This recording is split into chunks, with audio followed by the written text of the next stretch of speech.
Fall asleep to the true story of Shackleton's impossible survival. Close your eyes. Take a slow, deep breath in and let it out gently. Let your body sink into the mattress beneath you. Feel the weight of the blanket resting on your chest, warm and steady, like a hand placed there by someone who cares about you. Release the tension in your jaw. Let your tongue rest softly behind your teeth. Unclench your hands. Let your fingers go loose and heavy. Tonight, you don't have to do anything. You don't have to solve anything or plan anything or fix anything. The day is over. It's done. Whatever happened, whatever didn't happen, it can wait. Right now, there is only this quiet darkness and the sound of my voice and a true story from a long time ago. A story about ice and the sea and a man who refused to let his men die at the bottom of the world. You don't need to follow every word. You don't need to remember anything. Just let the story carry you, the way a river carries a leaf, slowly, gently, without effort, towards sleep. In the summer of 1914, the city of London was alive with noise and movement. Horses pulled carriages through crowded streets. Newsboys shouted headlines on every corner. The smell of coal smoke hung in the air, mixing with the scent of roasting chestnuts and wet cobblestones. It was August, and the weather was warm, and people moved through the city with the hurried energy of a world that didn't yet know what was coming. Within weeks, the great powers of Europe would be at war, but not yet. Not quite yet. In a small office near the River Thames, a man named Ernest Henry Shackleton sat behind a desk covered in maps and charts and letters. He was 40 years old, with a broad chest, thick dark hair, and a face that looked like it had been shaped by wind and cold.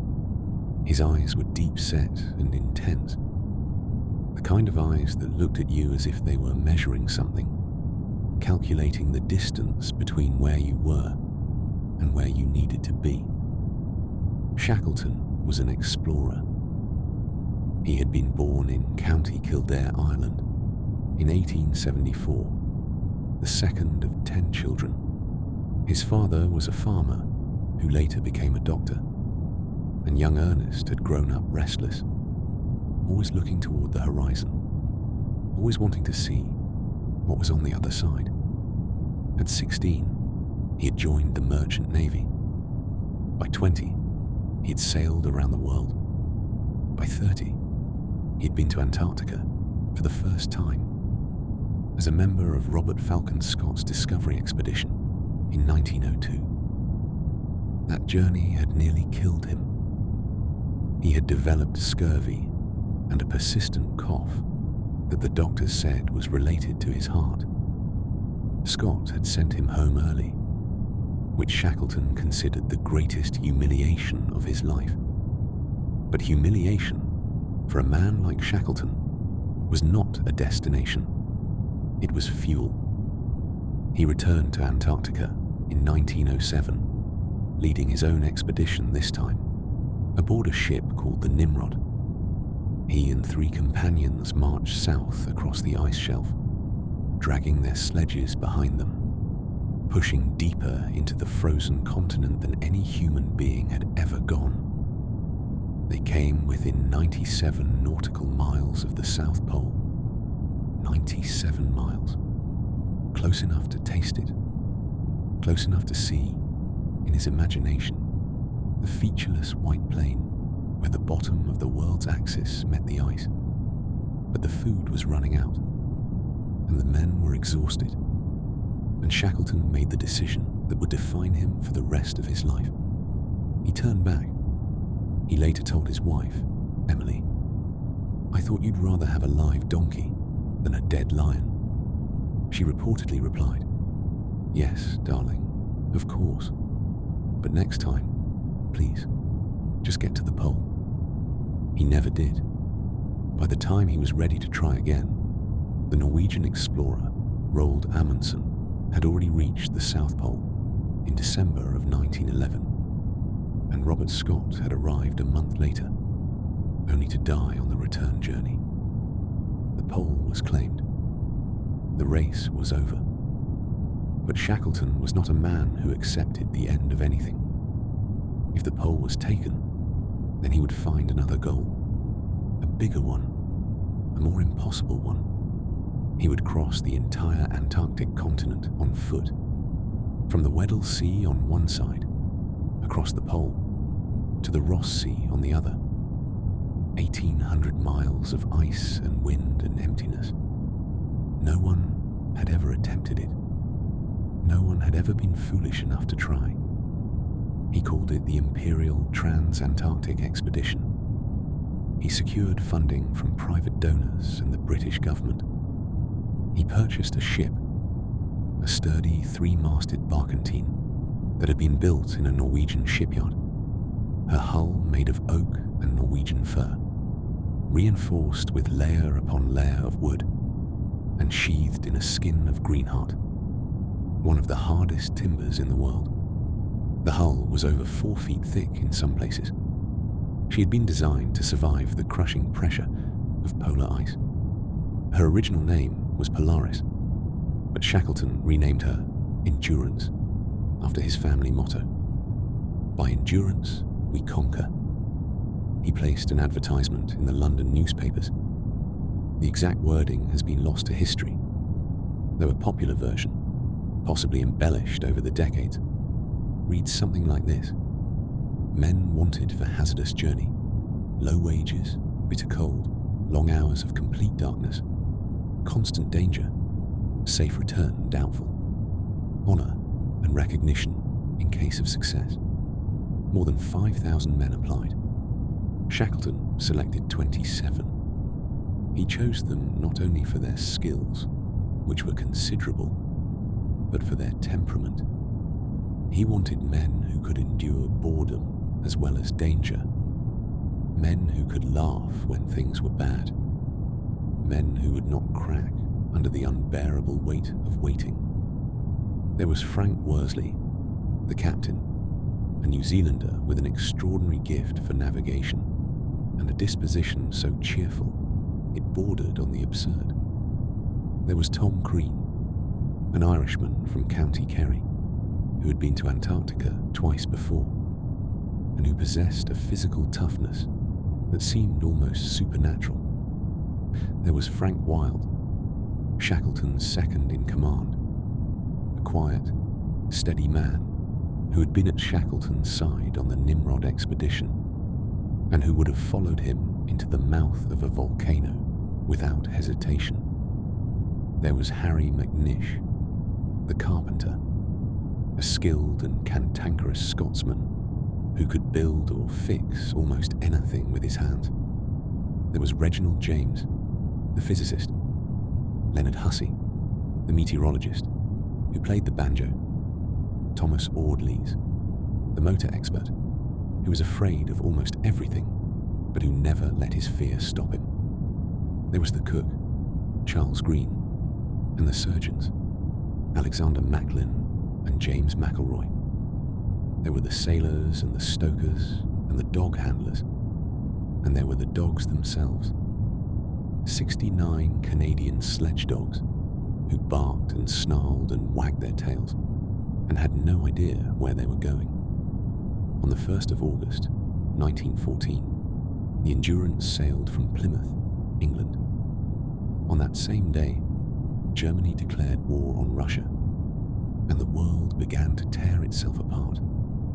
Shackleton offered to put his ship and his men at the disposal of the Admiralty, but Winston Churchill, then First Lord of the Admiralty, sent a one-word telegram in reply: proceed. And so they proceeded. They sailed south through the Atlantic, stopping at Buenos Aires for supplies, and then onward to South Georgia Island, a tiny mountainous speck of land in the South Atlantic, roughly 800 miles east of the Falkland Islands. South Georgia was home to several Norwegian whaling stations, where tough, weathered men processed the carcasses of whales and lived in a kind of rough, remote comfort that was the closest thing to civilization in that part of the world. The whalers knew the southern waters better than anyone alive, and what they told Shackleton was not encouraging. The ice, they said, was worse than anyone had ever seen.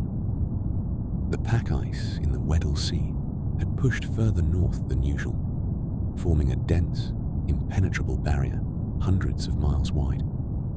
No ship had been able to get through. The whalers advised Shackleton to wait, to give the ice time to break up. But Shackleton could not wait. His window was narrow. The Antarctic summer was short, and every day of delay was a day lost. On the 5th of December, 1914, the Endurance sailed south from South Georgia into the Weddell Sea. For the first few days, the sailing was easy enough. The sea was grey and rolling, and the air was cold but clear. Albatrosses followed the ship, enormous birds with wingspans of 10 feet or more, gliding effortlessly on the wind, barely moving their wings, as if flight was not an act of effort, but simply a state of being. The men settled into the rhythm of the ship. There were watches to stand, ropes to haul, decks to scrub. The dogs were exercised on deck, and their barking and howling echoed across the empty water. Then the ice appeared, first as scattered pieces, small chunks of white floating in the dark sea, bumping gently against the hull. Then as larger floes, flat slabs of ice the size of tennis courts, then football fields, then vast plains of white stretching to the horizon. The Endurance pushed through them, her reinforced bow smashing and grinding against the frozen surfaces, opening channels of dark water that closed again almost immediately behind her. The noise was tremendous. The crack and groan of ice against wood, the deep, shuddering vibration that ran through the entire ship every time she struck a heavy floe, the sharp, splintering sound of ice breaking apart. But the ice grew thicker. The channels grew narrower. The Endurance slowed. She was no longer pushing through the ice. She was inching through it, fighting for every yard. And then, on the 19th of January, 1915, she stopped. The ice had closed around her completely, gripping her hull from every side. She was stuck. Shackleton assessed the situation calmly. This was not unexpected. Ships became trapped in pack ice all the time in the polar regions. The ice would shift, the currents would change, and eventually a lead would open, a crack in the ice wide enough for the ship to pass through. It might take days, it might take weeks. You simply had to wait. He ordered the engines shut down to conserve coal. The men were told to go about their regular duties. The dogs were fed and exercised. Meals were served on time. Life on the Endurance continued as if nothing unusual had happened. But the days passed, and the ice did not open. January became February. The temperature dropped. The brief Antarctic summer, which offered perhaps 20 hours of daylight, began to shorten. The sun dipped lower in the sky each day, and the light took on a golden, amber quality, as if the world were being slowly dipped in honey. Then the honey darkened to copper, and the copper darkened to bruised purple, and the shadows grew longer and colder, and the ice stretched in every direction like an infinite white desert. By March, it was clear that the Endurance was not going to be released. The ship was frozen solid in the pack ice of the Weddell Sea, drifting slowly with the current. carried along like a leaf frozen in a river. The nearest land was hundreds of miles away. The nearest human beings, the whalers at South Georgia, were over 1,000 miles to the north. And the Antarctic winter was coming. The winter was an experience that few of the men had imagined, and none would ever forget. The sun disappeared below the horizon in May and would not return until July. For 2 months, the world was plunged into total darkness. Not the darkness of a cloudy night, not the darkness of a room with the curtains drawn, but a darkness so absolute and so complete that it seemed to have physical weight.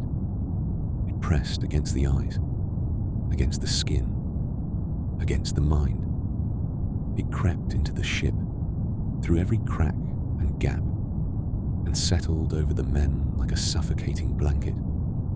The temperature fell to 40 degrees below zero, then 50, then 60. At 60 below, exposed skin freezes in less than a minute. Breath turns to ice crystals in the air. Metal becomes so cold that touching it with bare hands tears the skin away.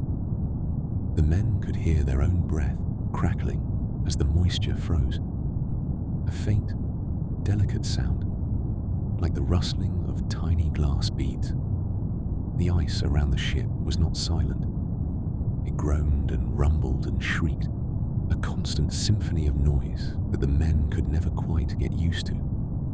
The pressure of millions of tons of ice, driven by deep ocean currents and powerful winds, caused the frozen surface to shift and crack and buckle. Sometimes the noise was a low, deep moan, like the sound of some enormous animal in pain. Other times, it was a sudden, violent crack, like a rifle shot, that made the men jump and clutch at whatever was nearest. And beneath it all was a constant grinding vibration that they could feel through the soles of their boots, through the timbers of the ship, through their very bones. Shackleton organized the days with military precision. Every man had duties. Every man had a schedule. There were watches to stand, even though there was nothing to watch for. There were scientific observations to record, even though the instruments had to be read by lamplight. The dogs were fed twice a day, and the men took turns exercising them on the ice, stumbling through the darkness with lanterns held high, the dogs bounding and barking around them with an energy that seemed inexplicable in that frozen, lightless world.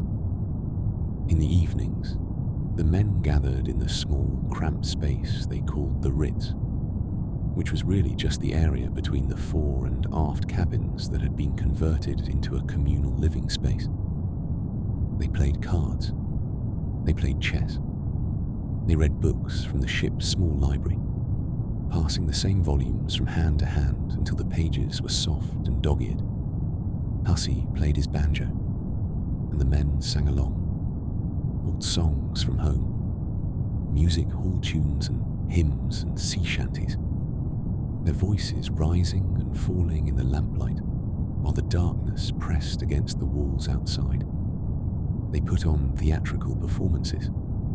They wrote skits and sketches and performed them for each other, with elaborate costumes fashioned from old clothing and curtains and whatever else could be found.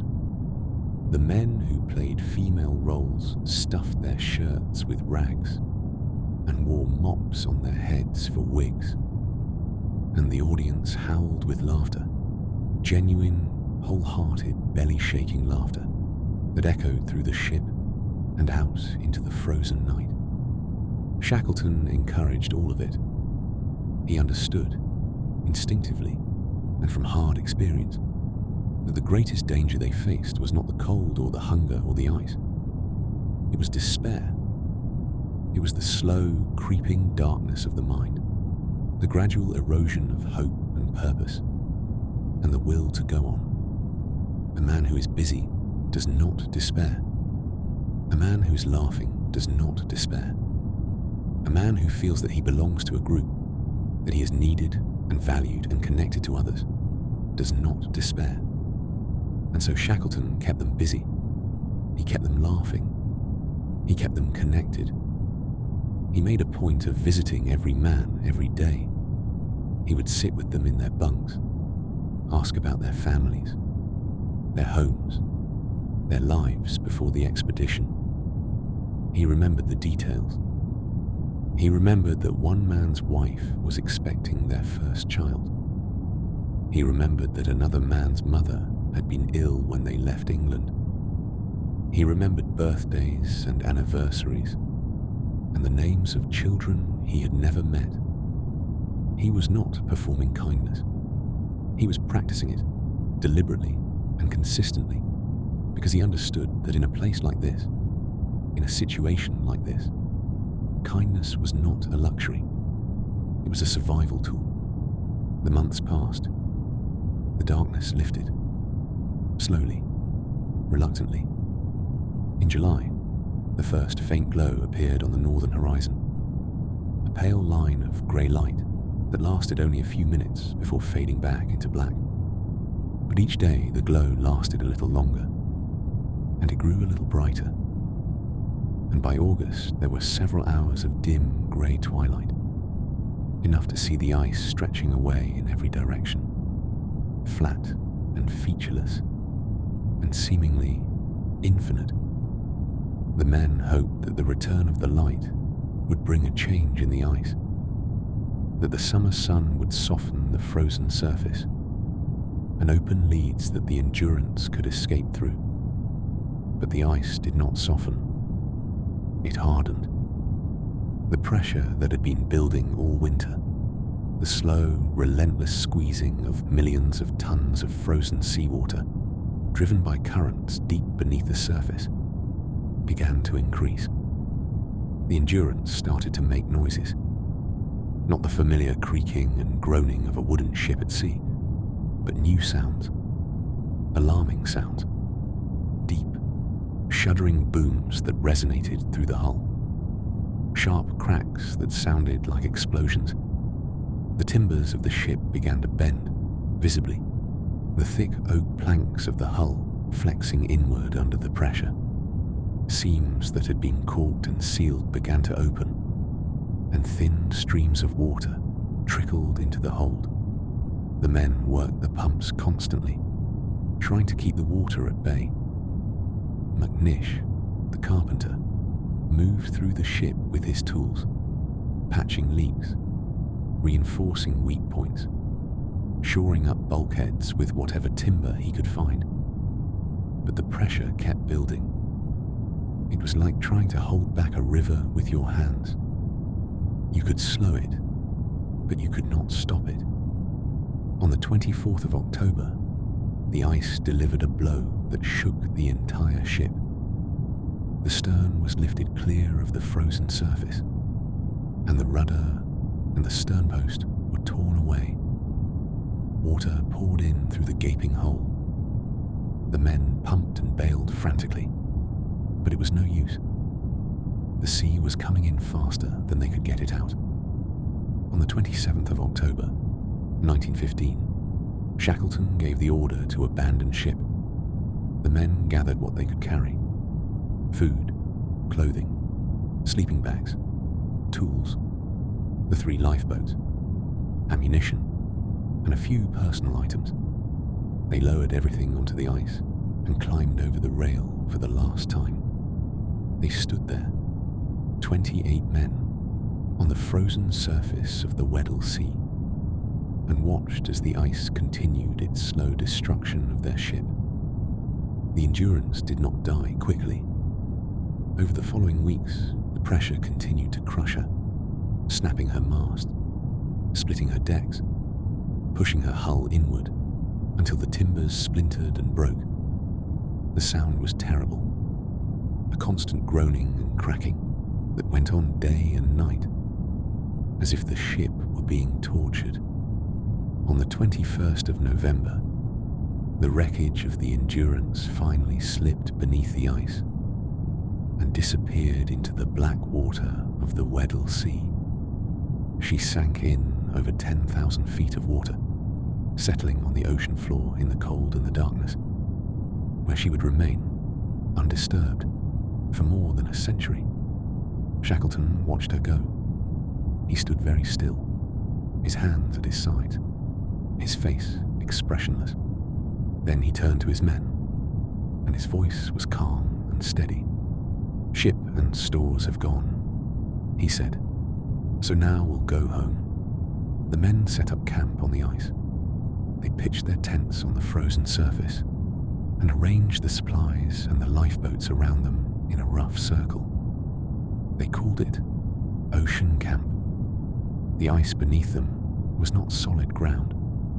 It was a floating sheet of frozen seawater, perhaps 6 feet thick, drifting slowly with the currents of the Weddell Sea. Their position changed every day. Some days the current carried them north, toward open water. Other days it carried them south, back toward the frozen heart of the continent. They had no control over their direction. They were passengers. Shackleton made 2 attempts to march across the ice toward the nearest land, Paulet Island, about 350 miles to the northwest, where a supply depot had been left by a previous expedition. Both attempts failed. The surface of the ice was not flat, as one might imagine. It was a chaotic landscape of pressure ridges, where enormous slabs of ice had been forced up on top of each other, forming jagged walls 5, 10, 20 feet high. Between the ridges were fields of soft, wet snow that sucked at the men's boots and made every step an exhausting labor. Dragging the lifeboats, which weighed over a ton each, across such terrain was impossible. After 2 days of back-breaking effort, during which they covered barely 2 miles, Shackleton called a halt. They would stay on the ice, he decided, and let the current carry them north. When they reached the edge of the pack ice, where the frozen sea met the open ocean, they would launch the lifeboats and sail to the nearest land. It was a passive strategy, dependent entirely on the whims of wind and current, and it went against every instinct Shackleton had. He was a man of action, a man who liked to be moving, doing, pushing forward. But he had learned, in his years in the Antarctic, that sometimes the bravest thing you can do is wait. And so they waited.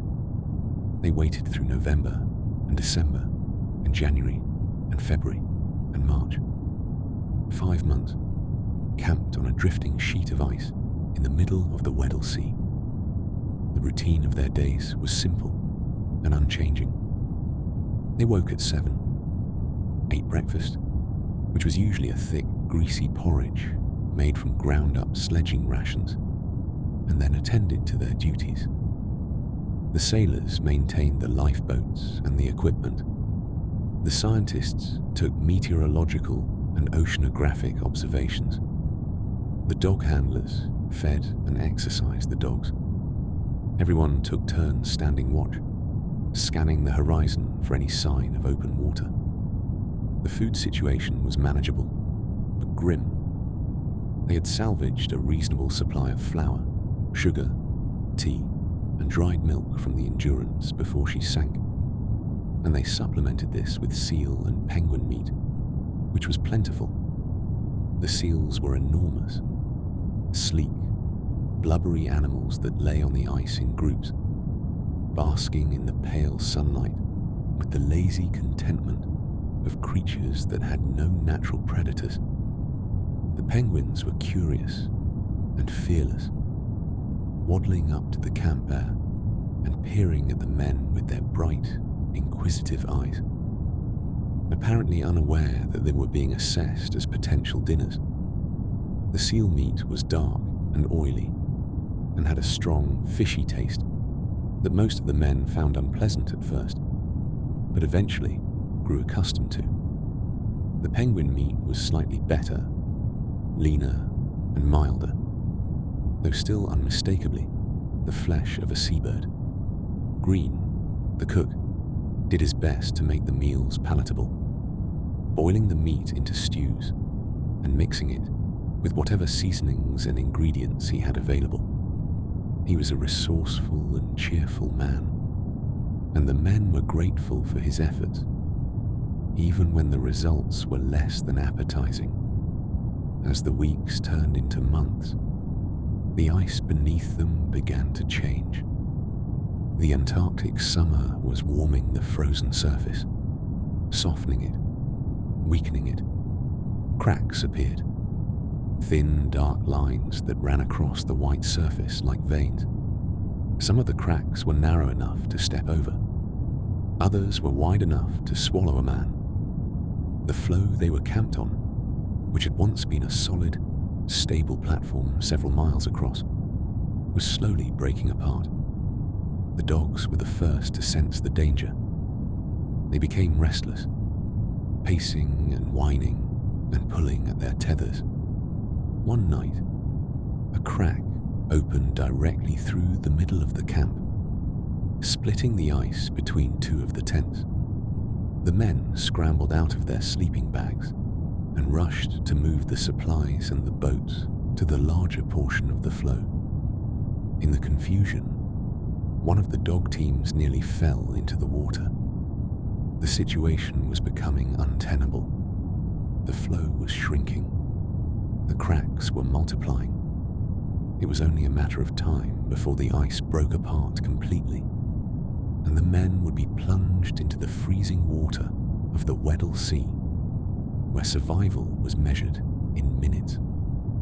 On the 9th of April, 1916, the floe split apart.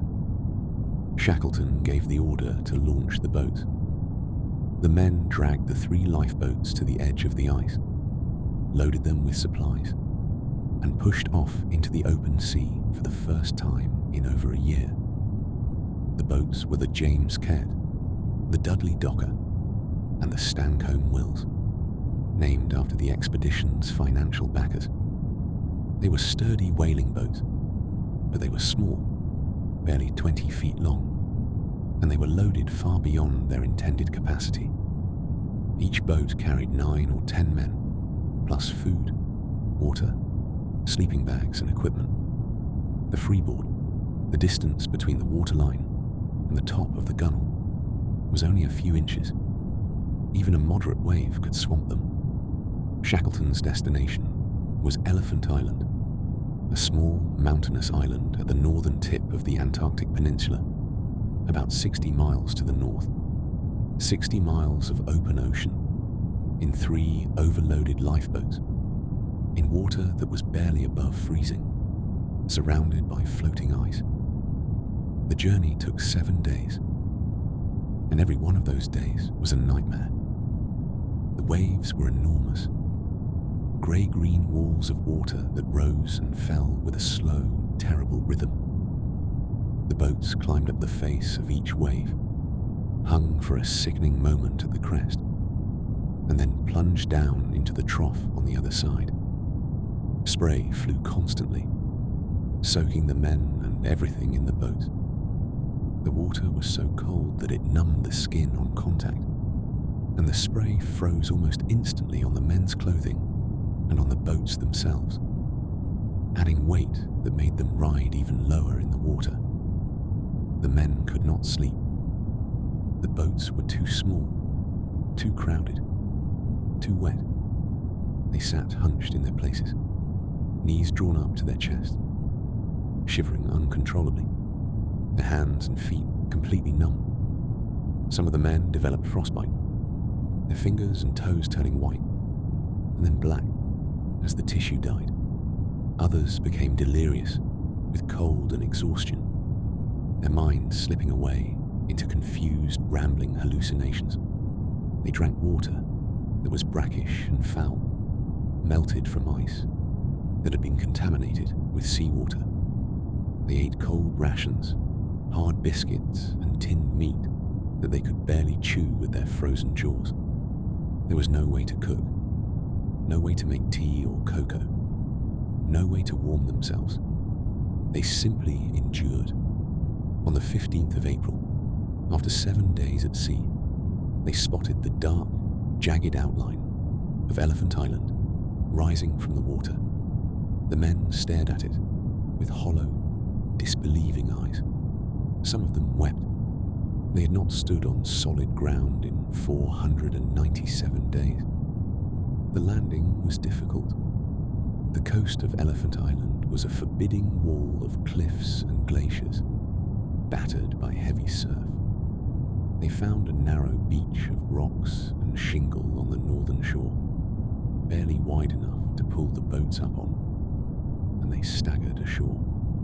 Several of the men collapsed immediately, falling to their hands and knees on the rocks, too weak to stand. One man sat down on a boulder and began to laugh, a strange, high-pitched, uncontrollable laugh that went on and on until someone put a hand on his shoulder and he stopped. They were on land. They were alive, but they were a long way from saved. Elephant Island was one of the most inhospitable places on Earth. It was a small, mountainous island, about 25 miles long, covered in glaciers and steep, rocky slopes. There was no vegetation, no shelter, no fresh water, except what could be melted from snow.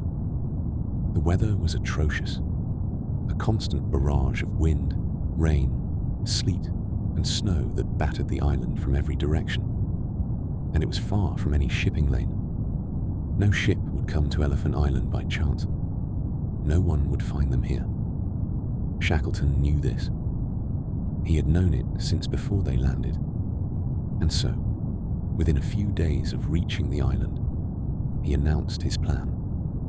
He would take the James Caird, the largest and sturdiest of the 3 lifeboats, and sail it across the Southern Ocean to South Georgia Island, where the Norwegian whaling stations offered the only hope of rescue.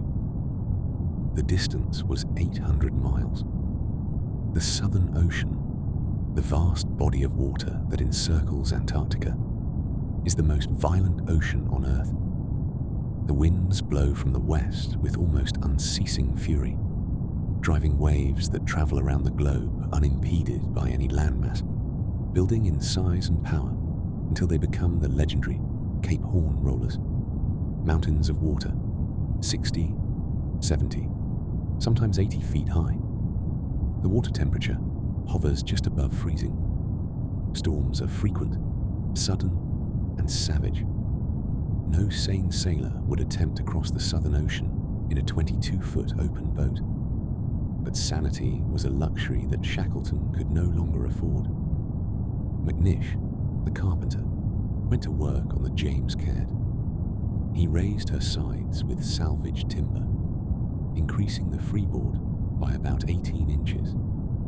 He built a makeshift deck over the top of the boat using plywood and canvas, creating a small, cramped space beneath it where the men could shelter from the waves. He sealed the seams with oil paint and lampwick and the blood of seals, which froze into a dark, waxy coating that was surprisingly waterproof. When he was done, the James Caird was still pitifully small and fragile for the journey ahead, but she was the best he could make her. Shackleton chose 5 men to sail with him. Frank Worsley, because they would need his navigational skills. Tom Crean, because Crean was the toughest man alive. John Vincent and Timothy McCarthy, both experienced sailors. And McNish himself, whose skills as a carpenter might be needed if the boat was damaged at sea. On the 24th of April, 1916, the James Caird was launched from the beach at Elephant Island. She was loaded with supplies for a month: barrels of water, cases of biscuits and tinned meat, a Primus stove, a small amount of fuel, sleeping bags, a sextant, a compass, charts, and a sea anchor. The 6 men climbed aboard, and the boat was pushed out through the surf. The 22 men who remained on the island stood on the rocks and watched the little boat grow smaller and smaller against the grey immensity of the sea. Frank Wild, whom Shackleton had left in command, waved until the boat was out of sight. Then he turned to the men and said, in his quiet, steady voice, "Right, let's get to work." The voyage of the James Caird lasted 16 days. 16 days that would become legend. From the first hour, the conditions were brutal. The waves were immense, rolling mountains of grey-green water that dwarfed the little boat. The James Caird climbed up the face of each wave, tilting at sickening angles, and then slid down the other side into the trough, where the next wave was already rising above them like a wall. The wind was constant, a freezing gale that drove spray across the boat in horizontal sheets. Everything was wet. The sleeping bags, the clothes, the food, the men themselves. Everything was soaked with salt water that chilled them to the bone. They took turns at the tiller, steering the boat through the waves. 2 hours on, 4 hours off. The men who were off watch crawled into the tiny space beneath the makeshift deck and lay in their soaking sleeping bags, trying to rest. Sleep was almost impossible. The boat pitched and rolled and shuddered with every wave, and the noise was constant. The crash of water against the hull, the howl of the wind, the creaking and groaning of the timbers. And the space was so small that the men lay pressed against each other, wet and freezing and aching, unable to move without disturbing their companions. Worsley navigated. This was the most critical task and the most difficult. To reach South Georgia, a tiny island in the vastness of the Southern Ocean, he needed to know their exact position at all times. But to determine their position, he needed to see the sun, and the sun was almost never visible. The sky was a constant, uniform grey, a low ceiling of cloud that stretched from horizon to horizon without a break. In 16 days at sea, Worsley was able to take only 4 sextant readings. 4 brief moments when the sun broke through the clouds long enough for him to measure its angle above the horizon, calculate their latitude, and estimate their longitude. Taking a sextant reading on the James Caird was an act of extraordinary skill and courage.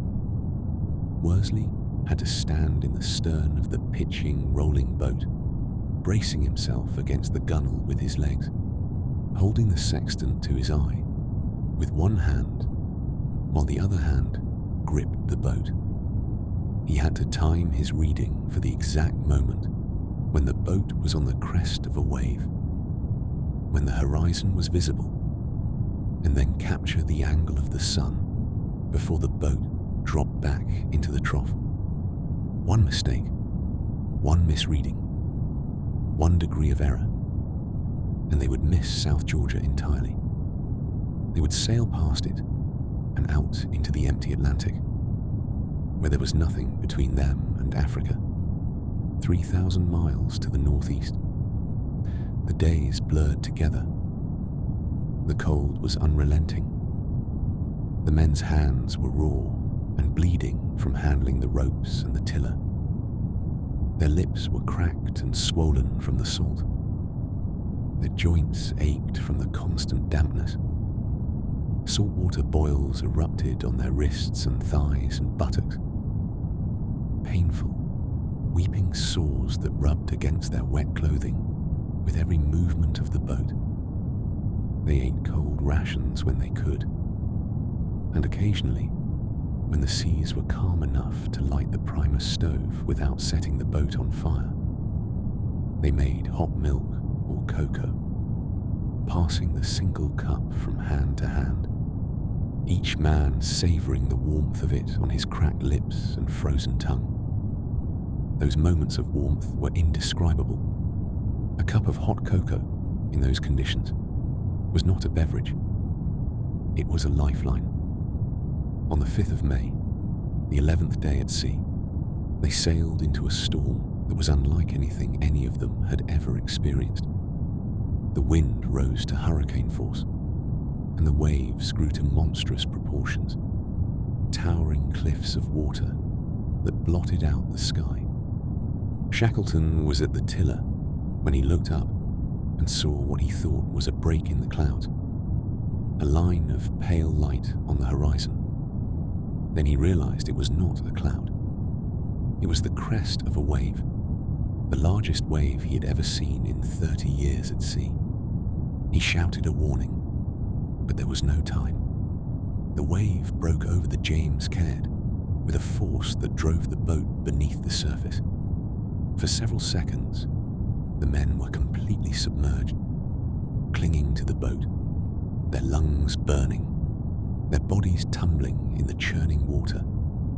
Then the James Caird rose again, heavy and sluggish, filled nearly to the gunwales with water. The men bailed frantically, scooping water out with pots and pans and a small hand pump, knowing that if another wave like that hit before they could lighten the boat, it would be the end.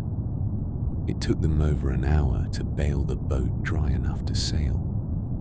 The storm continued for another day before it finally blew itself out, leaving the ocean scarred and heaving in its wake.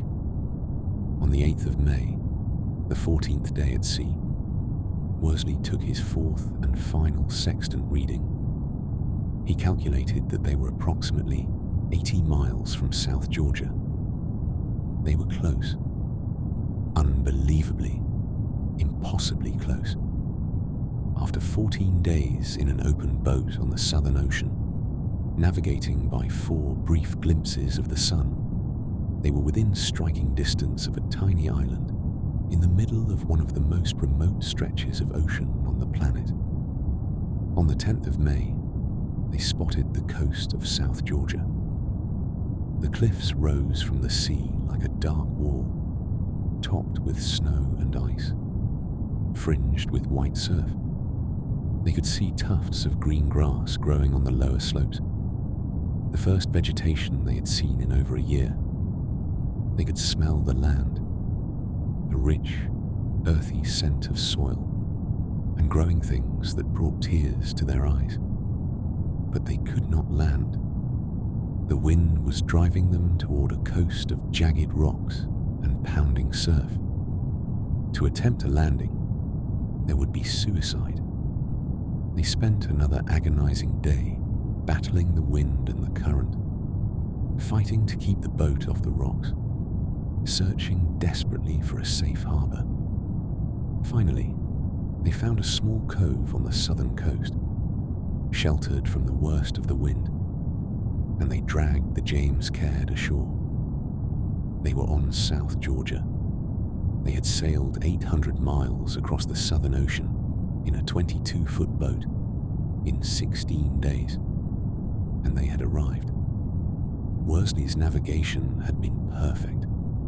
They had hit their target with a precision that seems almost miraculous. But they were on the wrong side of the island. The whaling stations were on the northern coast, and between them and rescue lay a mountain range that had never been crossed. The interior of South Georgia was a wilderness of jagged peaks, steep glaciers, and deep crevasses, rising to nearly 5,000 feet. No human being had ever traversed it. 3 of the 6 men, Vincent, McNish, and McCarthy, were too weak and sick to travel. They would stay at the cove with the James Caird, sheltered as best they could be, while Shackleton, Worsley, and Crean attempted the crossing. They set out at 3 o'clock in the morning on the 19th of May. The moon was up, casting a cold blue light over the mountains. They carried a coil of rope, a carpenter's adze that served as an ice axe, a Primus stove, a small pot, matches, and enough food for 3 days. They wore their regular clothing, which was tattered and inadequate for mountaineering. On their feet, they wore boots into which McNish had driven brass screws, points outward, to serve as makeshift crampons on the ice. The crossing took 36 hours. It was a journey of constant, exhausting effort, of climbing and descending, of picking their way across glaciers and around crevasses, of retracing their steps when they reached dead ends and impassable cliff faces. They climbed ridges so steep that they had to cut steps in the ice with the adze, kicking their screw-studded boots into the frozen surface one step at a time, the drop below them growing deeper and more terrifying with every foot of altitude gained.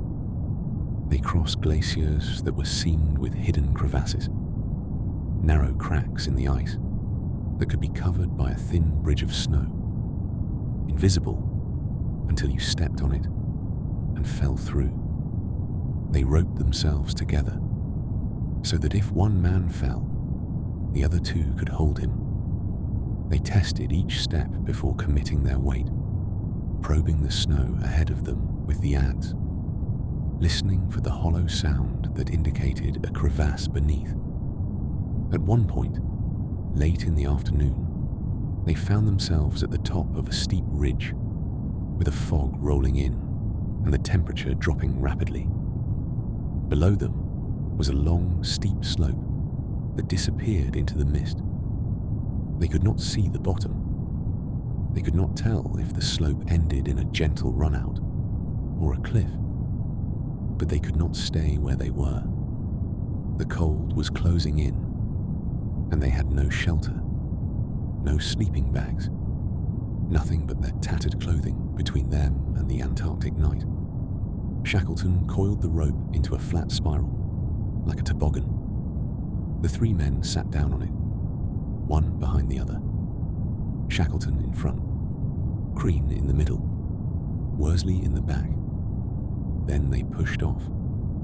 They slid down the slope at terrifying speed, the ice and snow blurring beneath them, the wind roaring in their ears, their bodies bouncing and jolting over every ridge and bump. They could see nothing. They could control nothing. They could only sit there and hold on and trust that the bottom of the slope would not kill them. It didn't. The slope leveled out gradually, and they came to a stop in a bank of soft snow. They stood up.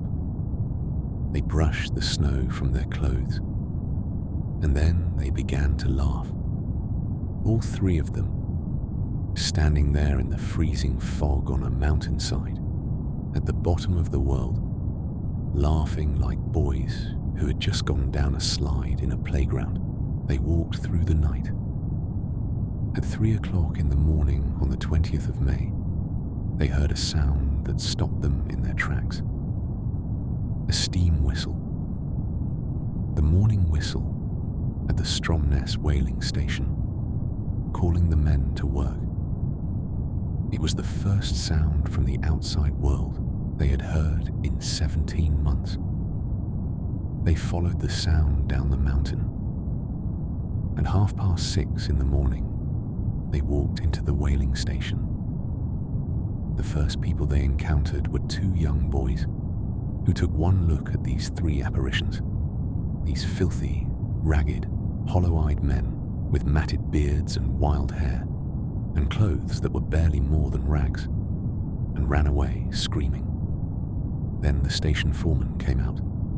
His name was Matthias Anderson. He looked at the three strangers for a long moment. He did not recognize them. No one would have recognized them. Shackleton spoke. "My name is Shackleton," he said. The foreman stared at him. He knew the name. Everyone in South Georgia knew the name. Shackleton and his men had been given up for dead more than a year ago. No one had expected to see any of them again. The foreman turned away, and the tough old Norwegian whaleman began to cry. Within hours, the three men had been fed and bathed and clothed. A boat was sent to retrieve Vincent, McNish, and McCarthy from the other side of the island. They were found alive and well, if somewhat thin and bewildered. But there were still 22 men on Elephant Island. 22 men living under two overturned lifeboats on a frozen beach at the edge of the Antarctic, waiting for a rescue that they had no guarantee would ever come. Shackleton immediately began organizing a rescue expedition, but the ice had other plans. The first attempt, aboard a whaling vessel, was turned back by pack ice 100 miles from Elephant Island. The second attempt, aboard a trawler lent by the Uruguayan government, was also turned back. The third attempt, aboard a schooner lent by the British government in the Falkland Islands, got within 100 miles before the ice forced it to retreat. 3 times. 3 failures. Weeks turned into months. On Elephant Island, the men waited. They had no way of knowing whether Shackleton had survived the crossing to South Georgia. They had no way of knowing whether anyone was coming for them. They simply waited, day after day, week after week, huddled under the overturned boat, eating seal and penguin, enduring the relentless wind and cold and rain, keeping each other alive with the stubborn, irrational, magnificent belief that Shackleton would come. Frank Wild, whom Shackleton had left in command, maintained discipline and morale with a quiet, unshakable calm that mirrored Shackleton's own. Every morning, he would roll up his sleeping bag and say, "Right, boys, roll up your sleeping bags. Today might be the day." Every morning, without fail, for 4.5 months. On the 30th of August, 1916, 128 days after Shackleton had sailed away in the James Caird, a small Chilean steam tug called the Yelcho appeared on the horizon. The men on the beach saw it and began to shout and wave. Some of them ran down to the water's edge.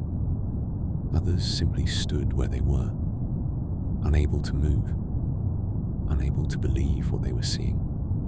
Shackleton was standing on the bow of the Yelcho. As the ship drew closer to the beach, he counted the tiny figures on the shore. He needed to know before anything else. He needed to know if they were all there. He counted them once. He counted them again. 22. All of them. Every single one. Within an hour, the men were aboard the Yelcho, wrapped in blankets, eating hot food for the first time in months. Some of them could barely speak. Some of them could not stop speaking. Some of them just sat quietly, staring at the walls of the ship's cabin with the dazed, disbelieving expression of men who had been pulled back from the very edge of existence. Not a single man was lost in what is widely regarded as the greatest survival story in the history of exploration. Every member of the Imperial Trans-Antarctic Expedition came home alive. 28 men went to Antarctica. 28 men came back. Shackleton returned to England a hero, but the world he came back to was not the world he had left. The war was still raging. The trenches of France and Belgium were swallowing men by the hundreds of thousands. His great adventure, his impossible journey, seemed almost quaint in comparison. Several of his men went straight from the Endurance expedition into the military. Some survived the war, some did not. Shackleton himself was restless. He always had been. Peace and comfort did not suit him. He needed the ice, the cold, the challenge, the feeling of standing on the edge of the known world. and looking out into the unknown. In 1921, he organized one more expedition aboard a ship called the Quest, bound for the Antarctic once again. But his body, worn down by years of hardship and cold and the relentless demands he had placed upon it, could not endure any more. On the 5th of January, 1922, while the Quest was anchored at South Georgia Island, Shackleton suffered a massive heart attack. He was 47 years old. He died in his cabin, within sight of the mountains he had crossed on foot 6 years before, in the place that he had loved more than any other place on earth. His wife, Emily, asked that he be buried on South Georgia. And so he was. His grave is in the small cemetery at Grytviken, surrounded by the graves of whalers and sailors, overlooking the harbour and the mountains beyond. The headstone faces south, toward Antarctica, toward the ice. Tom Crean went home to Ireland and opened a pub in the village of Annaskell, in County Kerry. He called it the South Pole Inn. He lived there quietly for the rest of his life, rarely speaking of his adventures, and died in 1938. Frank Worsley went on to serve with distinction in both World Wars, commanding ships in the Atlantic and the Arctic. He wrote a book about the voyage of the James Caird that became a classic of adventure literature. He died in 1943. Frank Wild, the man who had told his men every morning to roll up their sleeping bags because today might be the day, continued to explore and travel until his health failed. He died in South Africa in 1939. In 2011, his ashes were finally brought to South Georgia and interred beside Shackleton's grave so that the two men could rest together as they had lived together in the shadow of the mountains at the edge of the ice. The Endurance herself lay on the bottom of the Weddell Sea for over 100 years, in water nearly 2 miles deep, preserved by the cold and the pressure. In 2022, an expedition using deep-sea submersibles located the wreck. She was found sitting upright on the ocean floor, her name still clearly visible on her stern, her timbers intact, her mast still standing. She looked, the explorers said, as if she was still waiting to sail. And now the story is done. The men have come home. The ship has found her resting place. The ice is far away, and the night is quiet, and there is nothing left to do but sleep. You are here. You are warm. You are safe. The world outside your window is still, and the darkness is gentle, and everything that needs to be done can wait until morning. There is no ice. There is no wind. There is only the softness of your pillow, the warmth of your blanket, and the slow, easy rhythm of your breathing. Let go. Let the story fade. Let the names and the places and the dates dissolve into the darkness like stars fading at dawn. You don't need to hold on to anything. You don't need to remember anything. Just rest. Just rest. Sleep.